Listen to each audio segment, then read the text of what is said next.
Okay. Well, hello, everyone. I am excited that you are here today. I'm Denise Stegall, and we are here from stress to success. That is our goal here, the harmony of prosperity and wellness. So I'm Denise Stegall. I am the Healthy Living Liaison at Living Healthy List. And my co-host today is Miss Jeanne Gallagher of Seaside Solutions. Say hey, Jeanne. Hello, everybody. We'll tell you a little bit more about each of us during our different sections of the presentation. But the reason why Jeanne and I got together was we both realized even though we do two very different things in our careers, we work with women. So that is something that is similar. Also, the people that we're working with, those women that we're working with, are stressing out about the same things in some way, shape, or form. Stress absolutely gets in our way when it comes to success, whether it's personal, professional, physical, financial. Stress absolutely gets in our way. And so we're here to, one, talk about those top 10 stressors that we all seem to struggle with. And also to give you some ideas, some tips, and some strategies how to get rid of that stress or alleviate some of that stress so you can then succeed in those areas of life that you really are striving for. Oops, there we go. Hold on, let me get there we go. So, hello, hi Shanae, who says your name is Denise Stegall. We've figured that out, that's kind of a little glitch that we're having today. So just real quickly touch on the agenda. Again, we're going to talk about the issues that women stress about, whether it's money stress, physical stress, financial freedom, eating real food, all of those pieces. And then we're going to bring it together in making sure that you have the answers that you need in order to change your mindset, change the situation, and go from stress to success. So what are those top 10 issues? And this is something, let's have a discussion here. If you have a question, raise your hand. Let's ask as we go along. I think that's always important to have this as a conversation. So when it comes to these top issues that women stress about, love to hear from the audience. These are the things that poll after poll we have found, in not necessarily this order, that these are the things that women are stressing about. Number one, what's going on in the world in the moment? Anybody stressing about that? Whether it's, crazy politics, crazy health scare, the Dow Jones, whatever it might be. As we watch more television and we're connected to so many more so much more social media, these things are in our minds all the time because they're in our face all the time. So what's happening in the world absolutely is one of the top things that we stress about. Not getting enough sleep. That'll be interesting because both Jeanne and I are going to talk a little bit about that in our segments. Financial worries. Absolutely. Absolutely. I remember growing up, my parents very quietly would have these discussions in the kitchen. And, so my sister and I didn't hear, that, paycheck is coming on Friday. We don't have, money for toilet paper until Friday. We heard those moments. And so growing up, financially, like to be financially in a good place was something that I didn't really understand. So that was something that followed me into my teen years and into my 20s and 30s. Oh, I love this one. Ladies, putting on weight. Why do we stress about that? Stress about it? Well, we stress about it and then it happens and then we stress more. Getting older. Some people stress about that more. Some of us think, okay, we're here, we're going to live, we're going to enjoy it. We'll see. But getting older is stressful for so many people, especially women, because if we're getting older, our friends and our spouses and our parents are getting older. And so that brings on additional stress there. We stress about our appearance, whether it's our physical appearance, right? Our physical appearance. What do we look like? I will tell you something. I hate my hair every single day. People will say to me, "Oh, so pretty." I hate it. And it's because it doesn't look like the picture that I took of somebody who I love their hair. My hair's never going to look like that person's hair because I'm not that person. And so, appearance is such a personal thing. Also, when we talk about appearance, when it comes to social media, what are we showing on social media? So that's another piece of appearance. Anybody stress over that at all? How are we seen or perceived on social media? I know I do. Next one, lack of motivation. We have lack of motivation and then we're stressing about that. And I'll talk a little bit more about that in my segment when it comes to motivation. Growing old alone. Um, yeah, my husband's 14 years older than me. Though in all honesty, he can run circles around me. Literally, he's been a marathon runner. But that obviously that's something that, that stresses me out, or I think about, and when I think about it, it stresses me out. Next one, number 9, caring for aging parents. Mhm. That is absolutely something at some point in life we need to address. And then the last one, and this one I think was, when I read this, I thought this was really funny, but then started to think about it a little bit more and realized that yes, this is so true. Remembering everything we need to do. Oh yeah. So, like I said, this isn't in any particular order. I'd like to hear from the audience real quick. What are like the number 1 and number 2 issues that you have, like that are on this list that you've noticed? So for me, it's definitely the finances and it's the motivation. Okay. Everything else, like I can't really stop what's going on in the world. Geopolitically, it's a mess. There's so many things.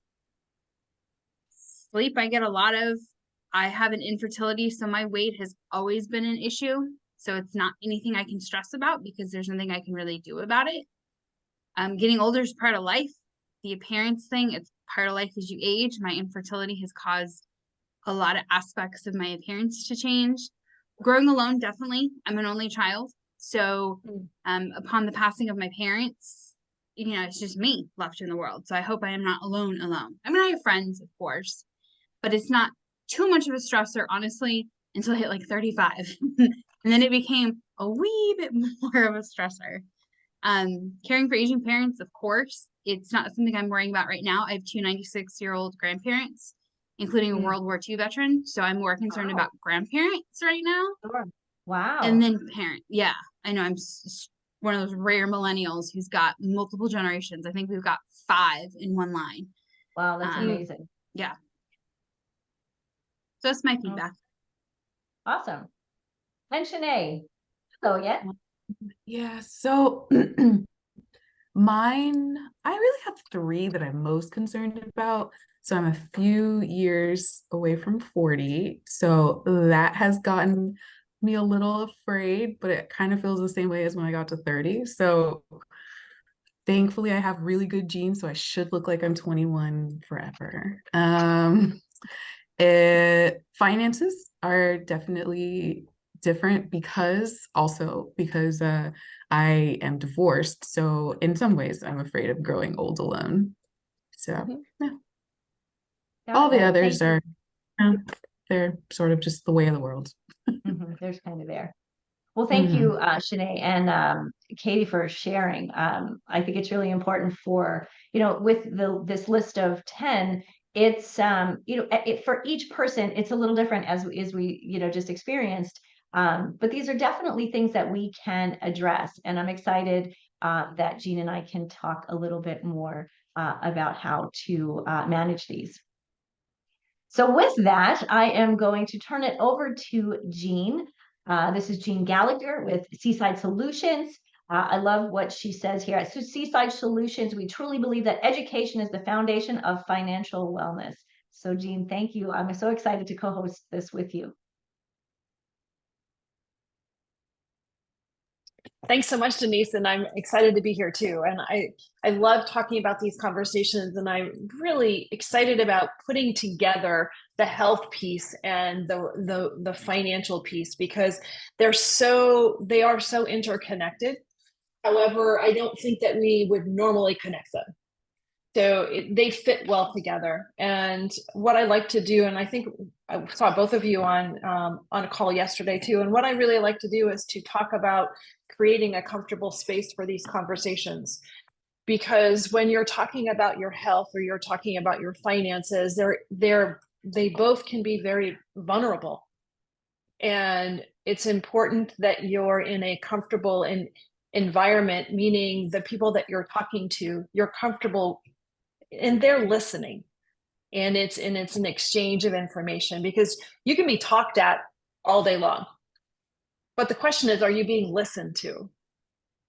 So that's what I like to create when I meet with people one-on-one. Fabulous. So I'm just going to ask, are you able to advance your screen or not? No, you're going to have to advance for me. That's fine. Mhm. Maybe. There we go. And that's yours. And so really your finances affect some of the areas that Denise just talked about. And I don't know that we really put the two and two together.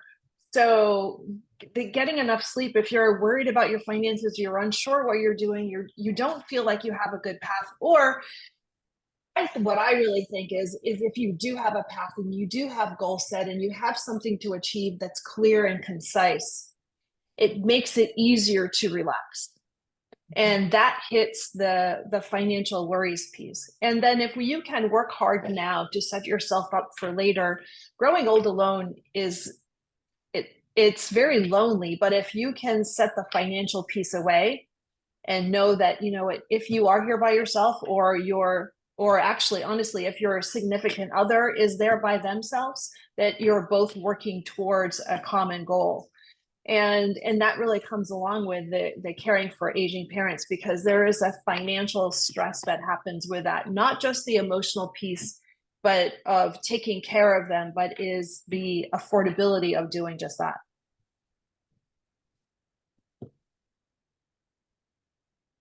So it's important to understand how you feel, but it's also important to understand why you feel how you feel. What are your triggers? And I think that recognizing your triggers around your finances is important, but you can also recognize your triggers around healthy eating as well too, because they do correlate, and money touches every area of your life. So how you feel about it, or even if you're not voicing it, but how you feel about it internally is really important, because if every time you pull up your bank statement, or you touch your debit card, or you log into your bank account, if there's trepidation and uncomfortableness, it's going to bring that energy with it.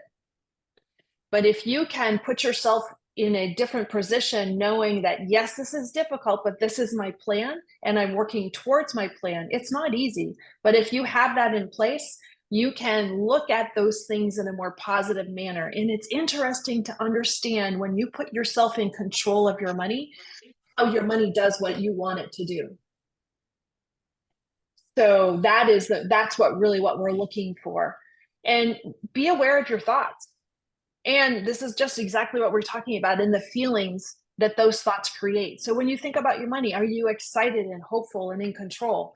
It doesn't mean that it's not difficult, because if you're getting yourself out of debt, it's still difficult, but you're hopeful because you're working toward a plan.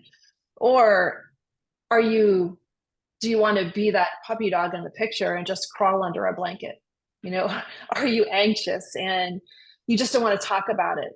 And that the ostrich with its head in the sand always comes to mind. And does it feel like everything is spinning out of control? So understand, and then also think about what we were just talking about too. What are the triggers? Is there something that creates that internal feeling for you? Write it down so you can see what it is.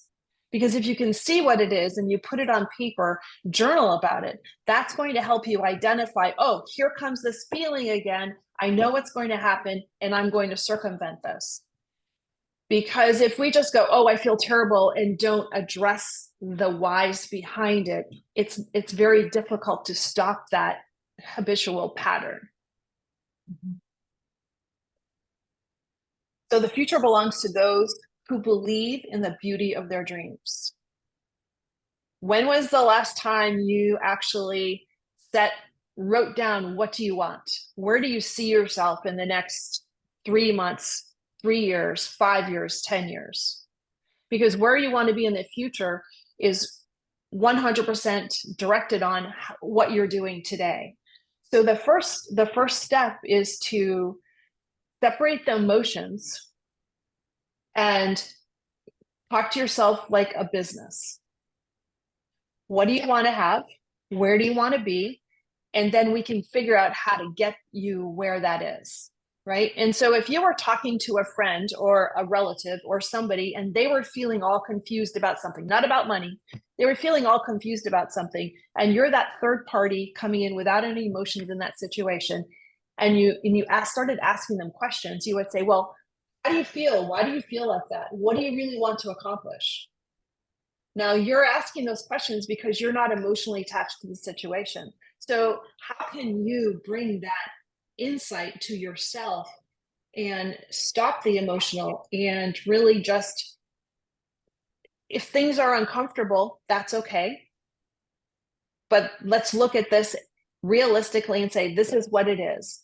What am I willing to change? And how hard am I willing to work in order to get where I want to be? So let's talk about some basics when you're talking about your money. So you have to set a good foundation. This is where the hard work happens. It's going to be easy for me to talk about, but I'm not going to kid you. This is really, really difficult for a lot of people. But this is so important because the first step is make sure you have 100,000. Make sure you have $1,000 in savings. You have to have a little bit of something in case something happens while you're working through these other areas. And then once you have that, then you move on to the next. Because do you ever notice that when you're trying to hit a goal, you've got all these balls in the air, right? And you're trying to work on something, and you're going to do a little over here and a little over there and a little over there. And it seems so scattered and it seems like you're not getting anywhere and like you're slogging through the mud. The same thing happens with your money. And so now we're going to break it down into steps. You do one thing at a time, and then you move to the next, and you move to the next. So what's important about that is, first of all, it takes a focus to do that. But secondly, what you're able to do is you're able to check off a list. You've accomplished something. That's really important.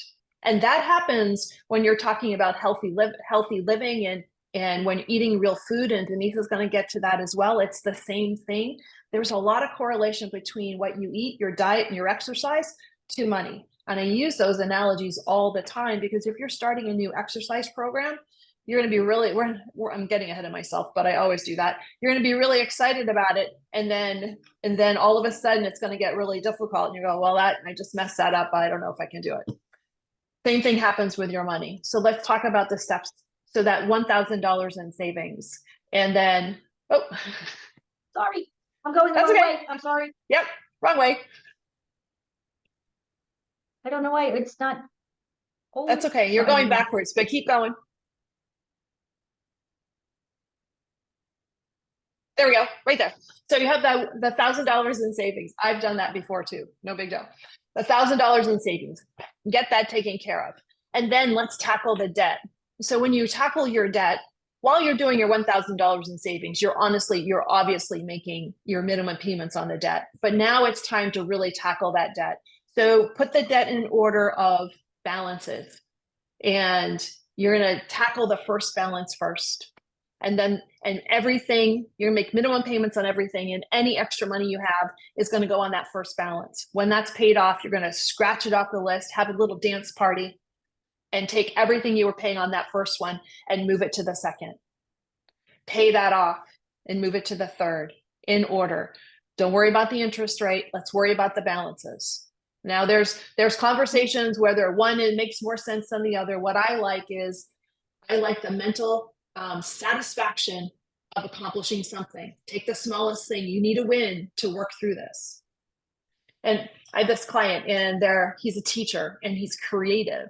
And so what he did is he made this, I talk about this all, I've been talking about this for years. He made this picture and put it on his refrigerator. And the picture, it was actually a villain in some movie, right? I can't remember who it was. He was a villain in a movie. And this picture had squares all over the face of the villain. And each square represented a certain dollar amount.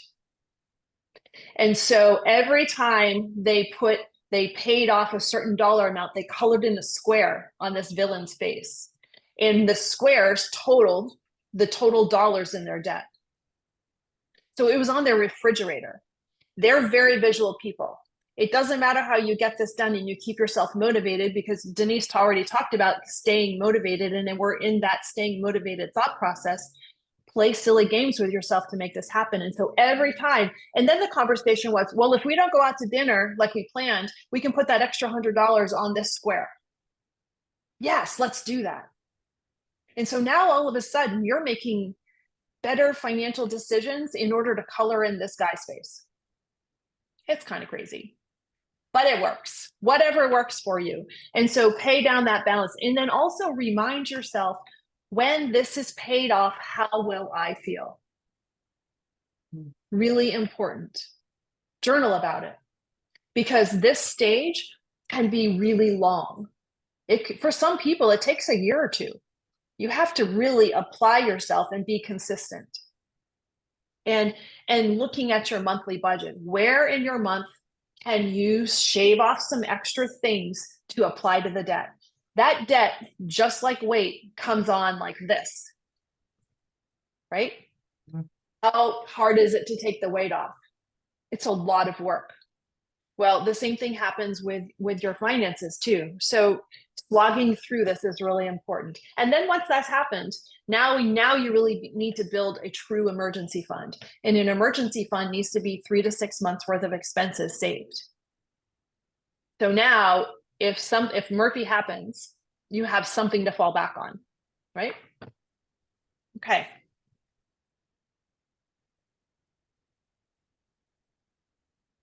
So we're going to talk a little bit about goals, because goals are important. You have to know where you're going. If you are going to travel to another state, you don't just get in your car and start to drive. Nowadays, we put our location in our phone. Way back when, pulled out the atlas, mapped it out, and you never go on a long trip without understanding the best way to get there. And then you follow that plan that's been laid out for you. Well, the same thing happens whether it's your personal goals about eating, or your personal goals about exercise, or your finances.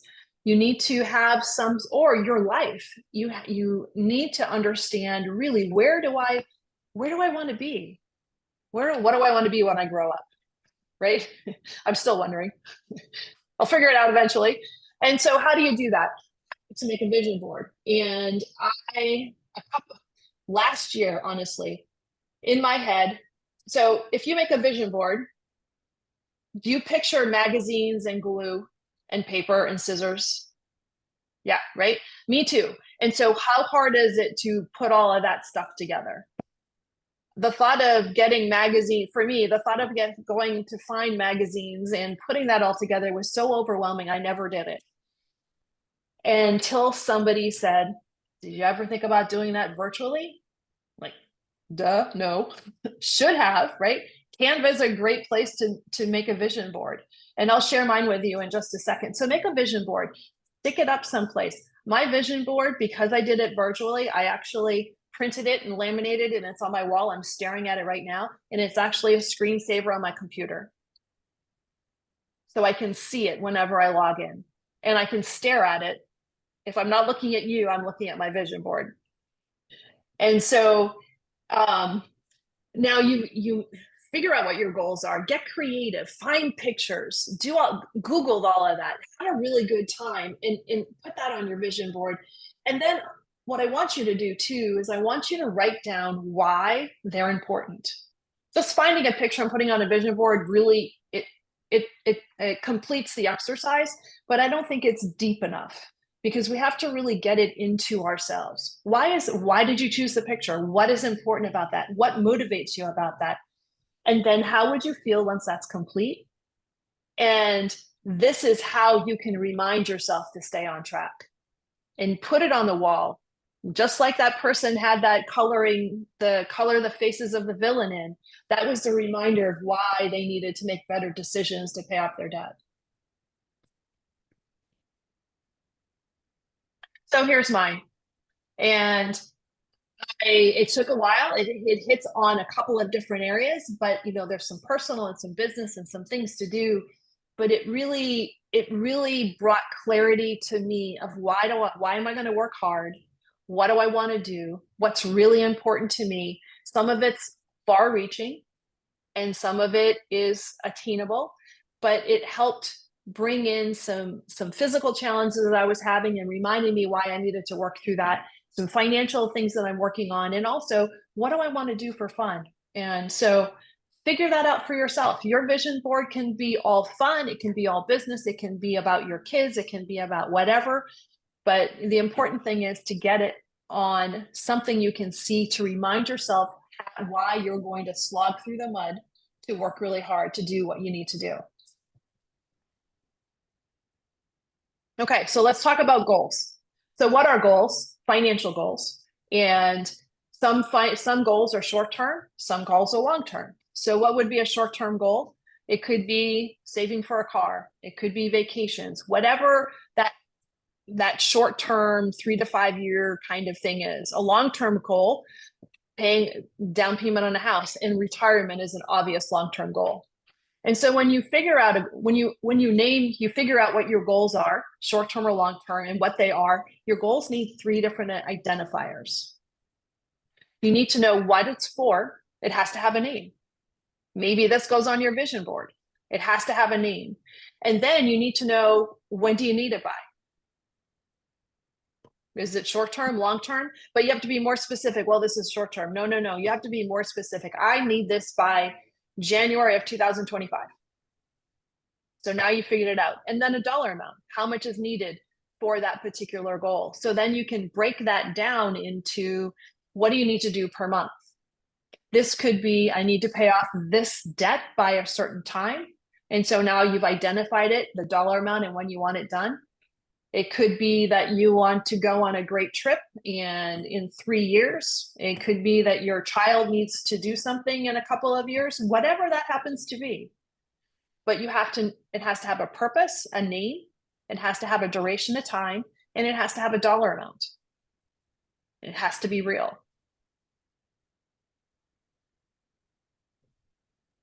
And if we shift gears just a second and talk about taking care of ourselves, and this really drives back to being alone later in life, but also taking care of yourself and your families. Life insurance is a topic that nobody wants to talk about, and it kind of makes your eyes glaze over, but it's also really important. And this is a conversation that I can have with people one-on-one. We're not going to get too deep into this, but I want to just bring it out and say, you need to make sure that if something happens between now and when you're retired, while you're putting your savings in place, you have to have something to protect your family in case you're not here. Something happens to you, or if something happens to your significant other, you and your family are going to be okay. Once you have your savings in place, you can be self-insured, and that isn't so much of a worry. But during those times between now and retirement is where it's really, really important. If something happened to you, would your family be okay? And we look at 4 different areas. We look at, it spells DIME, D-I-M-E, D for debt and death, cost of burial. For income replacement. If something happened to your significant other, would you need additional income, or vice versa? M is for mortgage, paying off the house, and E is for education, kids' education. So those are the 4 areas that really are affected by life insurance or by the loss of somebody. So if you have questions, we'll talk about that one-on-one, but I think it's important to address. Okay, Denise, thanks. The other big one out there is retirement. That seems so far away. And how do you think, if you're slogging through trying to set goals and get yourself out of debt, or you're in your early 30s, why do I need to think about retirement? Because you do. Retirement, how you save today dictates how you spend your money tomorrow. And so you can switch the slide, Denise. So retirement used to be our parents or our grandparents, they worked for a company for 30 or 40 years, they retired, they had a pension, they had Social Security, and they had good to go. So retirement used to, for some it still is, but generally it used to be a 3-piece pie. You had the pension and you had your Social Security, and your savings filled in the gaps. And so for a lot of people, they don't have a pension any longer. And, for the younger crowd, whether Social Security will be around or not later on is always a question. That's a whole nother class. We could talk about that. And then, so now what happens is your retirement pie is not 3 pieces, it's 1, it's your savings. So now your savings have to do the job of all 3 pieces of that pie. And so how much you save today reflects on how you can spend tomorrow. And this is why, going back to that basic slide, when we're talking about, emergency fund and getting out of debt and then saving after that, that's what's so important about that hard work then, is so that by the time you have savings in place, because your job to save for retirement is 100% on you, as well it should be, but it also makes it very difficult. And then we're not going to get into how to save for retirement here today. That's something that's a whole nother hour, but something we can also talk one-on-one. But it's important to realize why you need to pay attention to your budget today is the most important factor for you and how you spend your money. If you want to be financially free, you need to become a different person than you are today and let go of what held you back in the past. It's hard. And we'll get to some of our contact information, but here's mine, and then the official disclosure page that we have to toss up there. But Denise, I want to hand this over to you and change gears a little bit. And we've talked a lot about money, but let's talk about food and living and the good stuff. Well, thanks, Jeanne. I loved your presentation. I had a couple of questions. I was like, oh yeah, I remember when I was 30, and I used to stress about that. And wow, it was hard. And you said that it was hard, and I didn't have a plan. So I really am excited that we're having this conversation, we can share this conversation with people that we know, because understanding that what you need, that it is hard. And most people do kind of, gloss over and be like, oh yeah, I'll worry about that down the road. And stress and finances and health really do come hand in hand. Obviously, if you're really stressed out about money and you're not sleeping, that affects your physical health, obviously emotional health, but it starts to affect your physical health as well. And so then we start stressing over more and more, and it starts to become this downward spiral, really.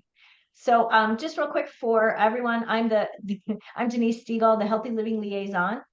This is my favorite quote in the world: "Real food doesn't need ingredients, it is the ingredients," by my favorite chef, Jamie Oliver. And a little bit about me. You can find a little bit about me and the books that I've written. They are all on Amazon. But let's talk about these physical issues. So you know who I am, where you can find me. Let's talk about what I love to talk about. And it's women and food. So physical issues, what are we talking about? Let's get back to our original list. not getting enough sleep, putting on weight, getting older, appearance, lack of motivation, and remembering everything.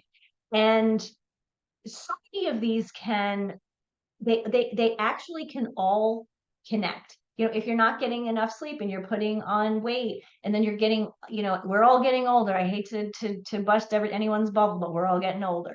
You know, and you know, our appearance doesn't look the way we did when we were 20. You know, motivation, we can, because we're not sleeping, maybe that could be a challenge with our motivation. Maybe it's because we don't like the way we look or feel. And I don't necessarily mean the way, you know, I mean, we're beautiful, no matter who we are, we're beautiful souls, and we're beautiful people. But as women, we are the worst critics on ourselves, about ourselves. And I think that's a stressful piece too, is we're so critical of ourselves that actually creates more stress and starts to actually affect your appearance and affect your weight and affect your sleep. So you see how they're all kind of intertwined and connected. I think sometimes, and I know this was something that I struggled with. Actually, I started struggling with this when I was 37. I started to struggle with perimenopausal issues. I wasn't sleeping. I didn't know that's why I wasn't sleeping. And that was really stressful for me, but it was also really stressful for my husband because I wasn't sleeping and I was not quite myself. It affected him too. So all of these things, you know, we think affect just ourselves. They affect everyone else around us as well. So I'm going to ask you this question. I've actually given the answer a little bit here. What is the one thing that you can do today to improve, reverse, or avoid any of those issues that we just talked about? Anyone want to just take a guess? Something to do with your diet. Something to do with our diet. Yes, eat real food. You know, this seems so simple. You know, eat real food. Sure. Well, yeah, Denise, we know that. But one of the first questions that I ask when I talk about eat real food is, do we actually know what real food is?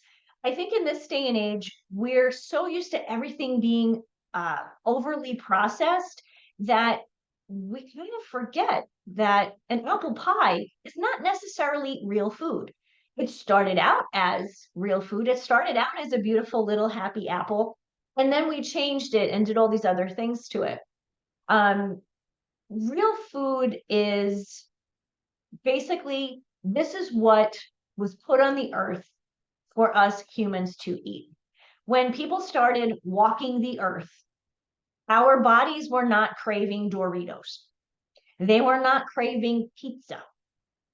Okay, my body may have been craving pizza. I'm from New York. I love pizza. But truly, these are real foods are the things that our body required because it needed the energy, the nutrition, the vitamins, and the minerals that get our body to actually function properly. And when we're not eating well, when our diet doesn't consist of a majority of real food. I'm not saying 100% of the time you have to be perfect. Nobody is perfect. Nobody's diet should be perfect. Like I said, I love pizza. It's never going to be, you know, X out of my diet. Now, I do pay attention to how often I eat that pizza and how many veggies are on that pizza. So I can kind of healthify it by adding some of these real foods. So this real food concept is really just getting back to the basics. It's just the most simple thing that you can do.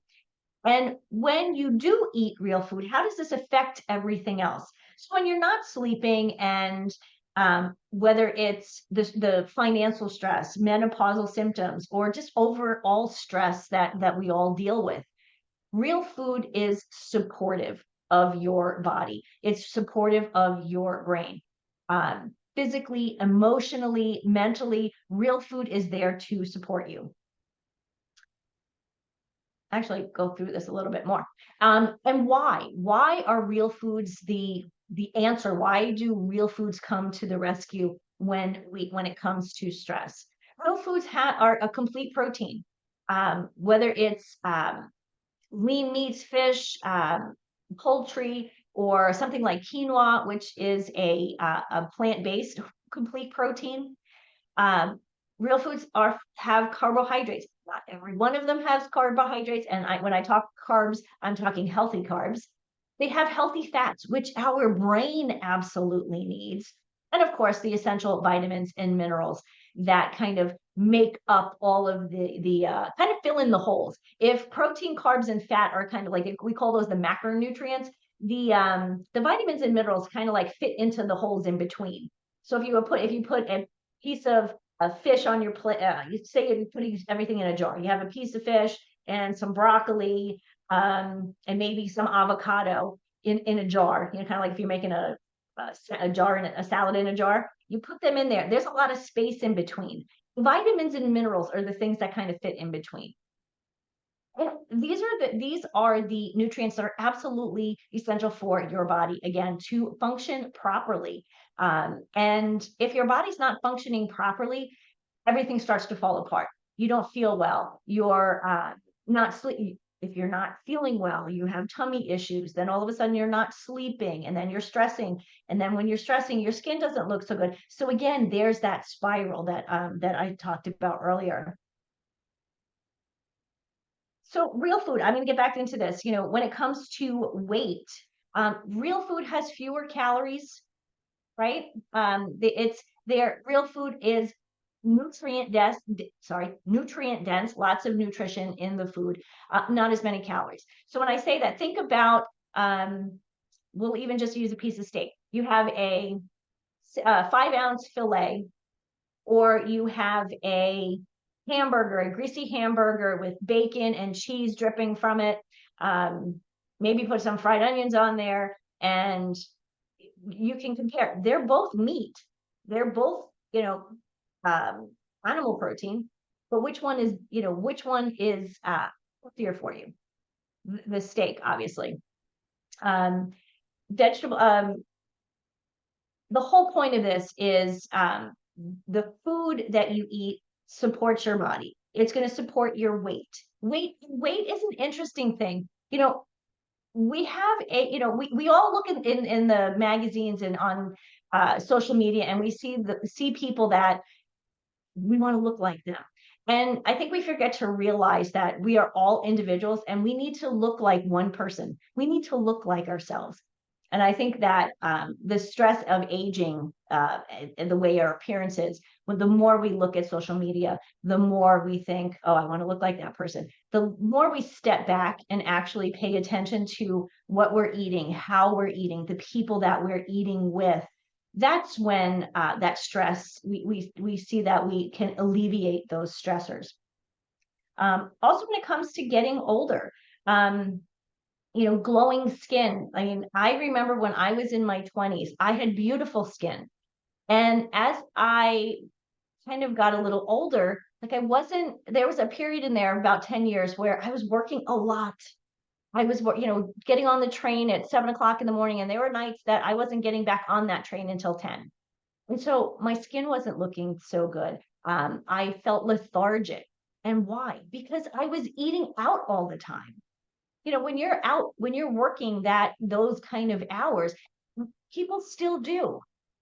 We have to actually pay attention, bring those whole foods in to work with us, make sure that we have, that we've actually planned our meals. And I'm a big believer in meal planning and meal preparation. But of course, that's something we could talk about offline or individually. So let's just talk a little bit about that glowing skin. How do you get that glowing skin? Avocados and nuts. Oh my gosh. Fatty acids in those have antioxidants that just absolutely make your skin look good. It tightens your skin, and it actually fights oxidation. And what I love about the word oxidation is everyone's like, okay, whatever. But I equate the word oxidation to rust. I live in Minnesota. We just had to get rid of one of our cars, because it literally was rusting away. And that's exactly what oxidation does to our body. Essentially, we're kind of rusting away if we're not eating proper foods. And that's where the eating real food comes in, because they fight that oxidation. They give you antioxidants. That's exactly what those are for. And so again, eating real food makes us feel good, but it's also helping us to look good. So our appearance is better. It's, you look in the mirror and you're like, that, I have glowing skin again. I hadn't had, like I said, when I was working in the city, I hadn't had glowing skin for almost 10 years. I would break out a lot. My skin kind of just looked always looked like I needed to put more makeup on. Once I started eating real food again, within a few weeks, my skin looked totally different. Again, when it comes to aging, one of the number one killers of women is heart disease. Well, real food is cardioprotective. If you want to make sure that your heart is functioning properly, eat real food. Eat lots of veggies, eat lots of fruits.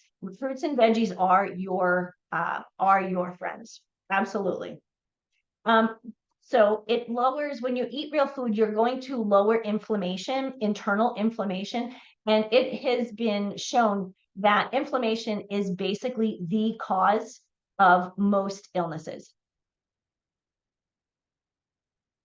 I'm just reading the notes in the chat real quick, just before I continue.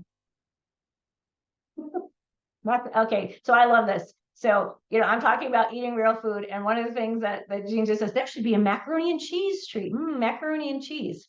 Absolutely. I know somebody else who's on this call who would agree with Jeanne about that mac and cheese. Well, hey, mac and cheese can be healthy, right? In this respect, it's how much of that mac and cheese are you eating?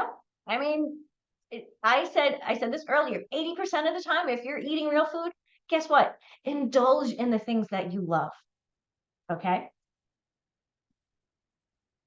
Oh, hold on, my thing is not moving forward. Here we go. So I talked about the heart healthy, fights inflammation. This is another one I think is really is important, especially when we're talking about lack of motivation, but even more importantly, remembering everything we need to know, right?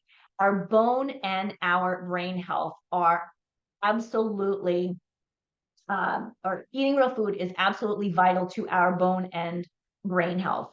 I don't talk a lot about dairy when I talk about eating real food. To me, dairy is kind of like a side dish in a way, but it's essential because it has the calcium that your bones need to stay healthy and to stay strong. Obviously, when it comes to brain health, we hear a lot about omega-3s. Omega-3s in salmon and some other fatty fishes are fantastic. They're the way to get it. I see a lot of supplementation out there about omega-3s, and that's something that I actually would like for people to really pay attention when they're buying omega-3s. What are they really getting? Is it true fish oil? Is it farm-raised fish? Is it is it produced in a chemical lab? Because a lot of supplements are created or produced in a chemical lab and are not real omegas. And so you may think you're getting enough omega-3s for your brain health, but your body may not actually be ingesting them or absorbing them, which then you're taking them and you're basically eliminating them. So your body's not getting the benefits. So that's something that I think is really important, is to make sure for brain health, you're getting the right type of omegas. And truly the best way to do that is to eat real food, have some salmon. What else? Leafy greens for your vitamin K. And what this does for bone health is you'll see people as we age, they're afraid of falls, slips, and breaks. You'll avoid those situations. So again, when it comes to basically every aspect of our life, whether it's, our weight, getting older, our appearance, lack of motivation. And I didn't mention this before. Lack of motivation, if we're not eating real food, the lack of motivation comes because we're tired. And our body is working overtime because of the inflammation. So all of these things connect. So truly, when it comes to your stress levels, when it comes to lowering the stress that you feel on a daily basis. Now, obviously, we know we can't get rid of all of our stress. And some stress is actually healthy for us. But if we're taking steps to eliminate the stress that we can by making simple choices, making good decisions, and being accountable to ourselves when it comes to what we're eating. I hate using the word diet because we don't go on a diet. A diet is the food that we eat. So when we choose to eat real food, we're going to get the sleep that we need. We are going to be able to manage our weight. Getting older isn't such a big deal because we're still feeling good because we have the minerals and the vitamins and those macronutrients that our body needs to keep us functioning and keep us moving well. And again, we'll look good while we're doing it, right? Motivation will be something that is a thing of the past, or lack of motivation will be a thing of the past, because again, you feel good, you look good, you want to get out there and do stuff. And then finally, remembering everything we have to do. I mentioned omegas and brain health. Additionally, all of the vitamins and minerals that you're getting from these real foods are helping your brain to think better, to be able to rest, to be able to make better connections, and to really to accept the memories. And that's what happens while you're sleeping.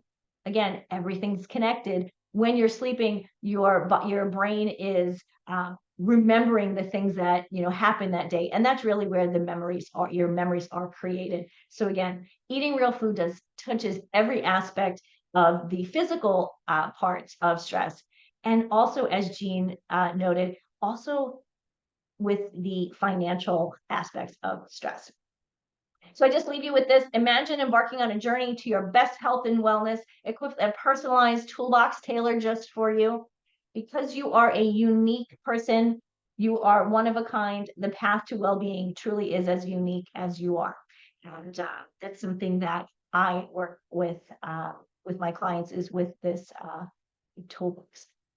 I would like to open it. I would like to open the window here, or the call up, to see if we have any questions or comments.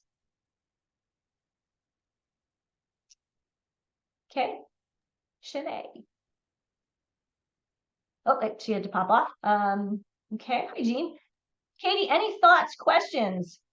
Nope, I'm good, ladies. I have some pages of notes. I will make sure that I connect with both of you out on LinkedIn. Yeah, I just got some pages of notes. I just have been digesting a lot of new knowledge the last few days. My brain hurts. Well, the simple thing, just make sure you connect with us here. There's a way to do that here. Definitely connect with us on LinkedIn. We're so excited that you were here to join us today. And thank you everyone who's listening in to our replay. Any questions that you may have, please connect with Jeanne or myself. We have in this slide presentation, you have our contact information to book a call with us. I think that's really the next step. If you have any questions or concerns, just get on the phone with us and we'll be happy to help. Thank you. Jeanne, thoughts, comments before we head off? Thank you so much, Katie, and thank you to Sinead. I had to jump off a little early, but no, it's great. A well-spent hour, I think. I agree. I appreciate it. Thank you, everyone, and have a great afternoon. I leave you with this, as always. For those of you who are listening, healthy living, happy life. We will see you again soon.